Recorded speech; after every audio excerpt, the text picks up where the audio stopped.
Hi, I'm Jessica. And I'm Kira. And we are the Keepers of the Books. We had a lot of suggestions this week, or requests, to help you with Halloween books. So we have some Halloween books for all ages, and we're going to answer John's question about Halloweens with some romantic twists. So Kira, what are you today? Today I'm the good book witch to help you find which Halloween book is right for you. How about you? What are you dressed up as today? I'm a librarian. Can't you tell? See, I even have an action figure. That's Nancy Pearl. No. My hero. So we're going to start with some picture books. So we don't have them handy to show you, but a couple good ones for picture books this year are Boo Bunny by Kathryn Galbraith. This book is about a little bunny who is afraid of Halloween until he meets a fun friend to help him get over his fear of Halloween and have a blast. The second book that you should all be looking for is Ghosts Go Haunting. This book is by Helen, and it's to a very rhythmic pattern about a bunch of ghosts, witches, and goblins who decide they want to haunt the school. Jessica, what's your first book for the day? Actually, I think this one was yours. This is a new book from Disney Hyperion. We'd like to thank them for sending us this book to review. It's The Boy Who Knew Too Much by Commander S.T. Bolivar III. Kira, you listened to this one or read it? So this one is about a boy who, him and his twin brother Carster, get into some major trouble and end up getting sent to a special academy for the bad kids. And he is determined to get out of having to go to this school called the Muncham Academy. So, in his quest to be the perfect good kid, he runs across a dastardly plot from the headmaster who wants to fix all the bad kids permanently. And his twin brother is next on the list. Can he save the day? You'll have to find out. Very fun mystery with a little bit of suspense and action. Age? I'd say grades 4 and up. All right, and this will be a series. Our second one is the second book in a series that was a New York Times bestseller, and I absolutely loved the first one. Serafina and the Black Cloak was full of suspense and a little bit of mystery, and a fear factor was definitely involved. This is the second one, Serafina and the Twisted Staff. This is also sent to us by Disney Hyperion, Robert Beatty, and he's really good. So you've still got the mystery. It's still taking place at the the Biltmore estate. So Serafina has found out that she has some powers in the first book. And in this one, she finds a strange, scary character in the forest. And of course, somebody is making some bad things happen at the estate. But the best part is she doesn't have to live in the shadows anymore. If you haven't read the first one, start there, because this one definitely does build on the first one and you don't want to be lost. But this is a fantastic story. Even though the book is a little hard, you could definitely go as low as third graders who are good readers, as long as you don't get scared too easy. I do have it in the junior high, and they do like this book, so you could easily go up to 8th grade. Next we have a series from Hyperion Publishing. Mary the Summoning is book 1, and Mary Unleashed is book 2. These are Bloody Mary. They're creepy, they're gory, they're murder mysteries. Jess and her friends accidentally unleash Bloody Mary from the mirror because their circle, their protective circle, is broken. And Bloody Mary decides to go on a killing spree. Obviously, it does not get wrapped up in book 1. We are not going to spoil either one of you, but these definitely cannot go younger than about 7th grade at a minimum, but they're going to interest your kids up to about 10th or 11th grade. Lockwood and Company. So the first one is actually called The Screaming Staircase. This is the third and the fourth one. These were sent to us by Disney Hyperion. The third one's called The Hollow Boy, and the fourth is called The Creeping Shadow.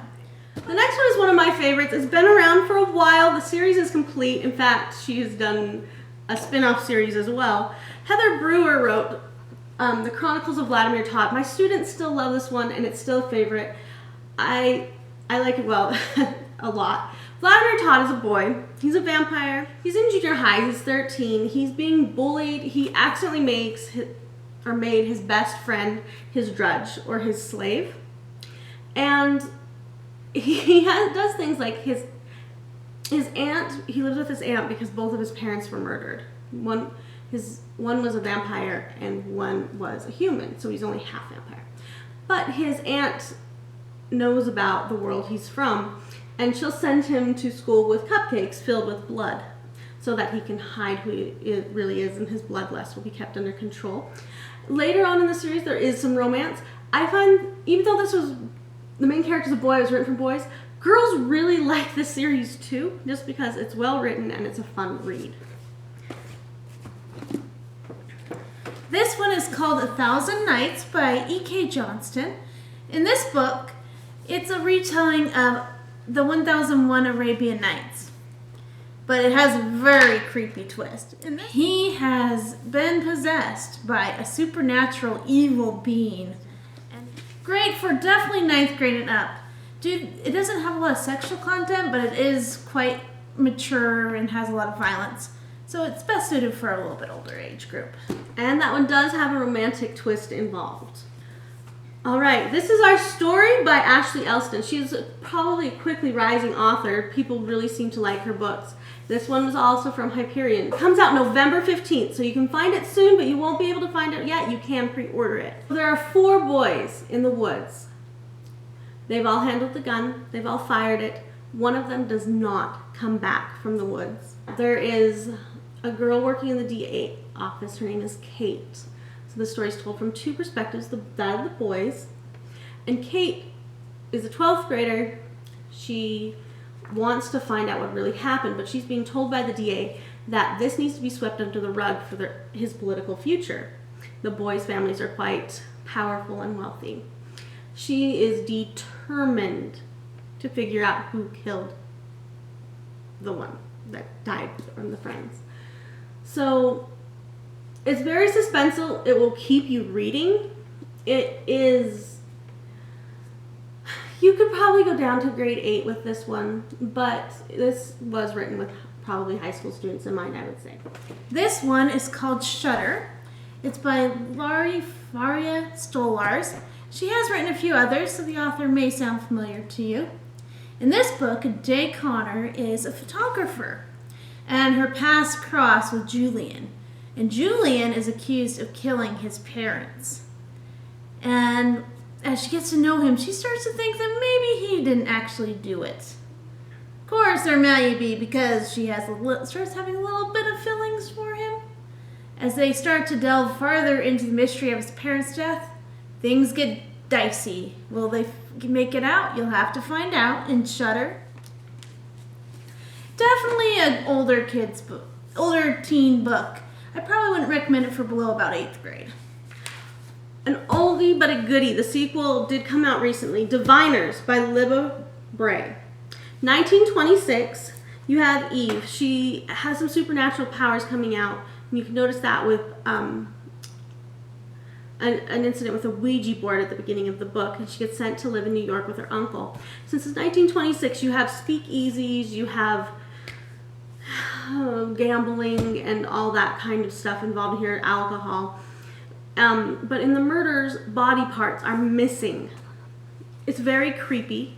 While the murderer does the killing, which is pretty much left a suspense for the whole book on who it is, of course, he sings a song. Now, if you listen to the audiobook, I guarantee that song will haunt you for a very long time, especially if your sister follows you around singing it. It's a longer book, definitely high school and adult. It's 9th grade and up for sure, maybe 10th. All right, now for a viewer question. John asked for some Halloween creepy books with a romantic twist. Our first book is Unnatural Acts by Kevin J. Anderson. This is a book about a zombie detective that has a romantic twist. Our next series is Kim Harrison, the Rachel Morgan series. This is about a witch who does not have any magical powers, and pretty much the whole paranormal world jumps in to help. There are lots of romantic twists throughout the series. We have some old but good ones. The Mummy, Anne Rice. Probably one of my favorite ones that I've ever read by her. It's really good. And next, The Historian by Elizabeth Kostova. This is a very long read, but it is very good. It's told in the first person, and it's about a college student who goes to do her graduate research on Dracula. It will keep you reading. And finally, we have The Queen of the Damned by Anne Rice. This is a great book, and if you aren't in the mood to read and you just want to watch a movie, it's a good movie too. All right, so thank you for watching, and we will see you next time, where we will answer a question from Christine about resources for chemistry. Don't forget to hit subscribe below and comment if you too would like some suggestions. And we'll see you next time. Bye. Bye.